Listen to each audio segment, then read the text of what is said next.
আসসালামু আলাইকুম ওয়া রাহমাতুল্লাহি ওয়া বারাকাতুহু। ইন্নাল হামদালিল্লাহি ওয়াহদা। আসসালাতু আসসালামু আলা মান লা নাবিয়্যা বা'দা, আম্মা বা'দ। সম্মানিত উপস্থিতি, আমরা ধারাবাহিকভাবে আপনাদের সম্মুখে আলোচনা উপস্থাপন করছিলাম। যেমন ছিল সালাফদের রমাদান। এ পর্যায়ে পঞ্চম পর্বে এসে প্রথম অংশে আমরা আলোচনা করছি অঙ্গ-প্রত্যঙ্গের সিয়াম। যেমন রাসূলুল্লাহ সাল্লাল্লাহু আলাইহি সাল্লাম বলেছেন, লাইসা সিয়ামু মিনাল আকলি ওয়াশ শুরবি। শুধু খাদ্য এবং পানীয় থেকে বিরত থাকার নাম সিয়াম নয়। ফাইন্না সিয়ামু মিনাল লাগবি ওয়ার রাফাসি। প্রকৃতই সিয়াম হচ্ছে ফাহিশা কথা ও কাজ এবং অশ্লীলতা থেকে বিরত থাকা।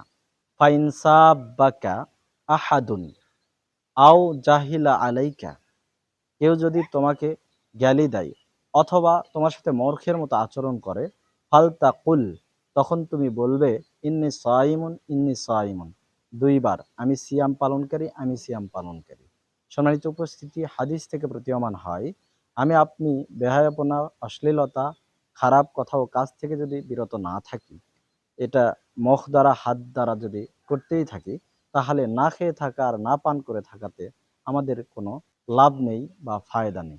শুধু তাই নয়, রাসূলুল্লাহ সাল্লাল্লাহু আলাইহি সাল্লাম অন্যত্রে বলেছেন, রুব্বা সাইম হাযহু মিন সিয়ামিহিল জুউ ওয়াল আতশ। বহু সাইম রয়েছে যার মধ্যে সিয়ামের কিছুই নেই, ক্ষুধা এবং পিপাসা ছাড়া। আর রুব্বা কাইমিন হাযহু মিন কিয়ামিহিস সাহার। আবার অনেক কিয়ামকারী রয়েছে যার মধ্যে কিছুই নেই রাত্রি জাগরণ ছাড়া। অর্থাৎ এমন অনেক সিয়াম পালনকারী সায়েম ব্যক্তি রয়েছে, সিয়াম পালন করে সে নেকি পায় না।